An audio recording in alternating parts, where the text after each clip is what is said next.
Welcome to the Fibromyalgia Podcast. I'm Tami, fibromyalgia coach, author, and founder of the International Fibromyalgia Coaching Institute. The goal of this podcast is to empower you with access to the dream team of experts and coaches I've discovered are key to living the fibro life you love. From the comfort of your own home, and maybe even your pajamas, I'll help you take back control of your life and health. To help out with Fibro Fog, I always include full show notes and additional resources at fibromyalgiapodcast.com. You're listening to the Fibromyalgia Podcast with Tami, episode 59. Welcome to the Fibromyalgia Podcast. I'm your coach, Tami. In this episode, I'm going to talk with you about why your lab tests might be showing normal when you know something is wrong. Or perhaps your lab tests are showing normal one time and then not so normal the next time, and you're wondering how that could be. Today, I'm going to give you 5 reasons why you might see that happening. By the way, this is super common with fibromyalgia, so wanted to make sure and go over this with you. Now, before we dive into our episode today, I've got our listener shout out. This goes to one of our listeners in Belgium. She says, I live in Belgium, country of waffles, chocolate, and French fries. I listen every morning to your podcast in the car on my way to work. It is my start to the day. Thank you so much for sending in your note. We love hearing from listeners all over the world. And so if you're out there listening and you haven't sent us a note yet, want to be featured as our listener shout out for the episode, we would love to hear from you. Now, next episode is episode 60. This is our next Ask the Coach, and I am still working out what question I'm going to answer. So if you have questions for me, if you're listening to this episode, go to fibromyalgiapodcast.com, and in the upper right-hand corner, you will see Ask the Coach. Just click on that, and you can send in your questions, and maybe I'll cover it next time. Now, before I dive into talking about lab tests today, I do want to give just a little disclaimer that the information that I'm giving is very, very general here, and it is not meant to say that your labs were done wrong or your doctor doesn't know what they're doing or anything like that. This is really just very general information. So please do not consider this as a critique of your doctor necessarily, nor should this replace, of course, consulting with your own healthcare provider. So with that, are you ready to dive in? Now, I want to start with a little story. Last week, I had an allergy test done. Now, I have asthma on top of a bunch of other things, and ever since the fires out here in the Pacific Northwest back in 2020, my asthma has really been flared up, and I've been coughing a lot. In my most recent doctor appointment with my asthma doc, she really wanted to do an allergy test with me. You know, the ones where they poke your skin with all the different allergens and see how you react. Well, I let her know that, I've had this done multiple times in the past, probably 3 different times, not counting this most recent one. And every time I would do the test, it would come back negative.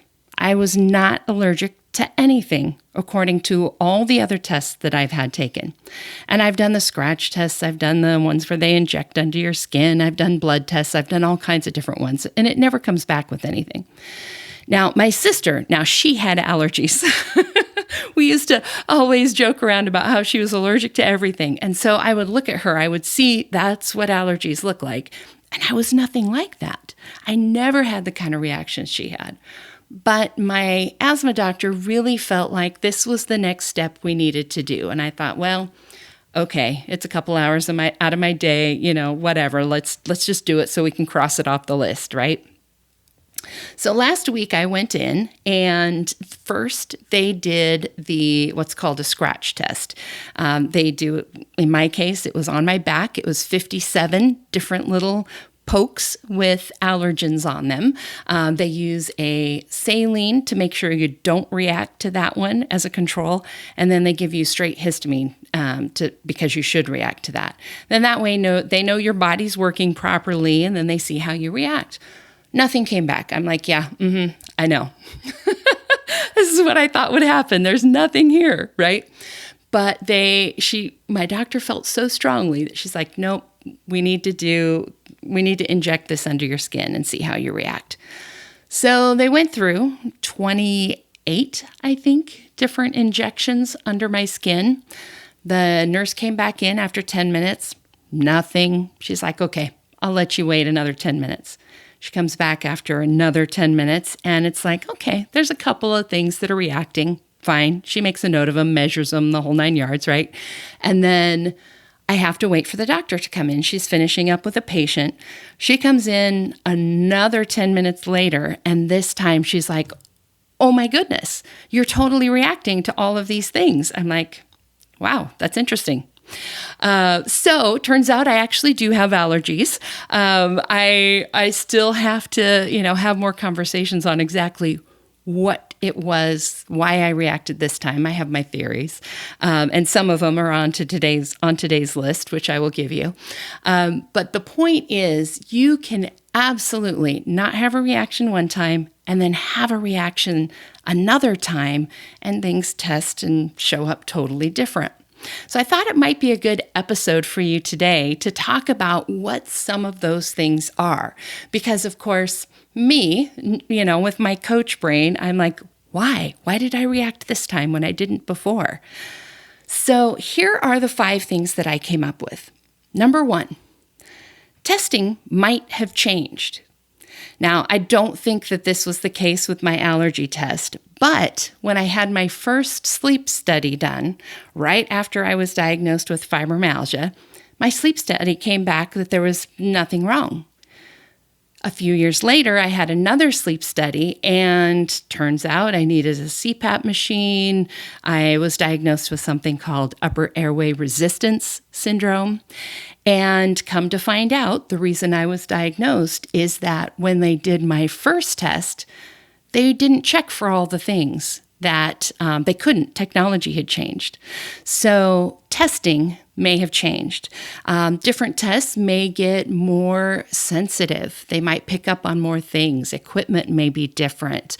The procedures might be different. The way that we know how to test for things may be different. So that's number 1. Testing may have changed. Number 2, there may be a different way, a better way, a more sensitive way to test for whatever it is that your doctor tested and came back normal. For instance, you may have had many doctors who look at your symptoms and think, this looks like low thyroid. And then they test your thyroid. They do a test called TSH, and it comes back totally normal. And so they say, well, that's not it. But here's the thing.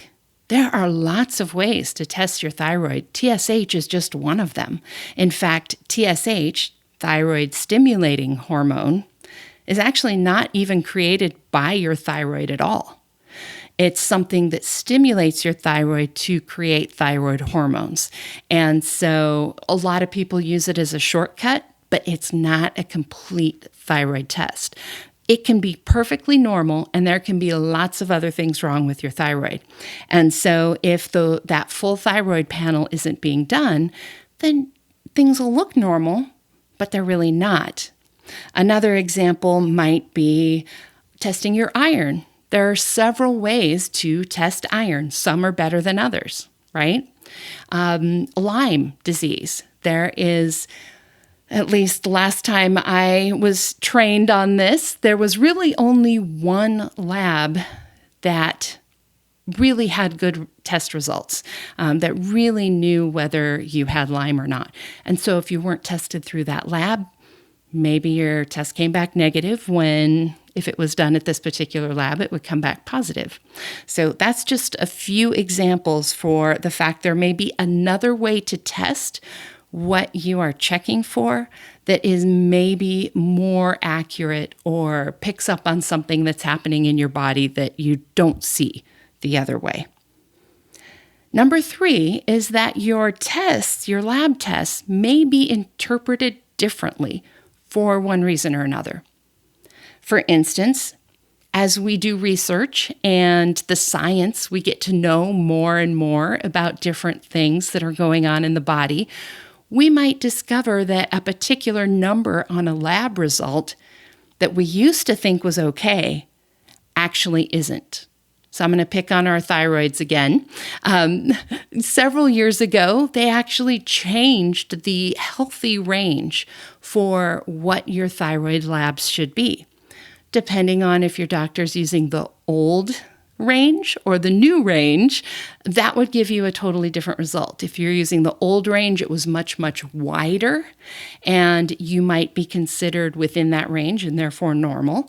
Where if you went by the updated guidelines, the ones where we know people are functioning better, they're a little bit healthier, they have fewer symptoms. If you're within that narrower range, then that's actually where you should be. So if you're within the wider range, but not within the narrower range, you might be considered normal on one test and not normal on the next one, right? It also could be interpreted differently depending on the provider. So many times I will see primary care doctors, for instance. These are our doctors who are really like the jack of all trades, right? They have to know about a lot of different kinds of things. So in many cases, our primary care, they know a little bit about a lot, right? Because they have to be able to, they're the front line. They're the first person that we come to, right? So they've got to be able to steer us correctly. But that doesn't mean they have a really deep, in-depth understanding, right? So if you are going to someone who is more of a specialist in a particular area or has more expertise or a little bit different kind of training, they may interpret your lab results completely differently, right? So that is number 3. Your labs may be interpreted differently. Number 4 is that there might be something that's masking the result. So, for instance, using my allergy test as an example, one of the things I had to do was stop taking all of my allergy meds about a week before the test. And the reason for that was, think about it, right? If my allergy medications are working properly, they are keeping me from having an allergic reaction. Therefore, when they give me an allergen, I won't have an allergic reaction, right? So you may have a medication that is somehow affecting those lab results. There may be something that's masking it. You may have other conditions that are confusing the issue or are masking things, right? So if you have several different conditions that may cause fatigue, let's say you have sleep apnea and you have fibromyalgia, and they both cause fatigue, then it might be possible to miss that your thyroid is low, or that you also have adrenal fatigue, or you're anemic, or any number of other things that might be causing you fatigue, right? So you could have something that is masking the result of your test. And then the last one, number 5, is just you may have changed. You are literally not the same person as you were before. All of your cells turn over and die. You grow new ones, the old ones die off. You are literally not the same person as you used to be. And so as that changes, as you get better, as you get worse, if you have more or less stress in your life, better sleep, poorer sleep, all of those things are going to affect how your body functions and may affect your lab results. Something your body may be able to handle. All of a sudden, when you're under a lot of stress, you can't anymore, and then it shows up. There may be other things going on in your life, environmental things. So again, Using my allergy test as an example, maybe there's something different about being in Washington versus when I lived in Portland, right? Like there could be different trees or grasses or different things that I'm allergic to. I'm living in a different house. Maybe there's things within the house that I'm reacting to. So just because your lab tests come back totally normal in one place doesn't mean they'll be totally normal all the time, everywhere. So let me recap those 5 things for you. Number 1, the testing may have changed. Some of that could be technology, could be the guidelines, could be more sensitive. Number 2, there may be a different way to test that is better for your situation. Number 3, maybe your test results could be interpreted differently by someone else. Same test, same result, but that result means something different to a different provider. Number 4, maybe something is masking the result. Maybe you have a condition, or maybe you're taking a medication, or there's something else going on that's confounding that result. And number 5, things have changed. You've changed. Environment has changed. Now, I hear this from so many people. I do consultations all the time when I'm working with clients, when I'm working with my students. I will suggest something. Often it's having a sleep study or getting your thyroid tested. And I will hear from people, but I had that done and my tests were normal. My answer is always, it's worth doing again.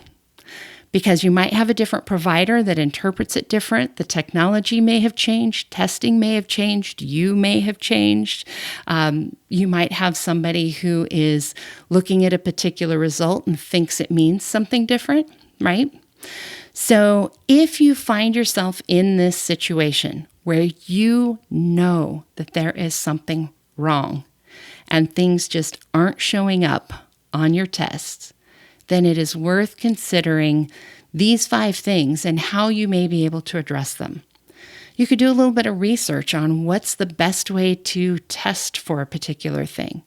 You might consider a consultation with someone else to get another opinion. You might consider how long it's been since you had that test and whether it's worth doing again because maybe something has changed either with you or with the testing. These are all things to consider because truly, if we don't know what's happening in our bodies, then we can't treat it properly, right? If you don't know that you really do have a thyroid condition, it's just that your TSH is normal, then you can't go about, addressing it, about treating it, right? So we have to have an accurate result, just like my allergy test, right? I personally think the fact that I sat there a little bit longer was a huge reason that I reacted or showed a reaction versus other times. And who knows, maybe my body's just slower for some reason. Fibromyalgia sometimes is like that, we heal slower. It takes us longer to get over being sick. Maybe that's part of why it took me longer. I have no idea. But the point is, it is always worth checking again. And now that we know, we can go about treating it. I can avoid those things. I can take precautions in my house. I can run air purifiers. I can get allergy shots. There's all kinds of things I can do now that I know. So that is my episode for you today. I've just had so many people lately who are like, I just know, I have fibromyalgia, but everything keeps coming up normal. Or I have all the symptoms of low thyroid. I'm cold all the time. My hands and my feet are cold, but my labs always come back normal. Or I always wake up super tired, but I've had a sleep study done and it always comes back normal. Just know that a normal result isn't necessarily the end of the road. There may be other ways to test. There may be other people to interpret those test results. There may be something different that you need to do on your end to have that result show up. As always, if you have any questions at all, if you ever want to talk with me or with one of my coaches about your lab results, obviously we're not doctors. We can't make a diagnosis or anything like that, but we can talk to you about what the best practices are, what some of the kinds of doctors you might be able to go see. We might even have some specific recommendations for you, depending on where you live. And we can kind of guide you into getting some testing that actually gives you good answers. All right, you guys, thanks so much for being here. I hope this helps. And as always, we would love to hear from you. As I said at the beginning, next episode is our next Ask the Coach. So if this episode created any questions for you, that would be a perfect thing to send into our Ask the Coach, and I would be happy to answer them for you. Just go to fibromyalgiapodcast.com, and today's episode is episode 59. So fibromyalgiapodcast.com/59. We'll have a recap of today's episode and a link where you can either schedule a consultation one-on-one with someone to talk about your specific situation, or where you can send in your question for me to answer on our next Ask the Coach.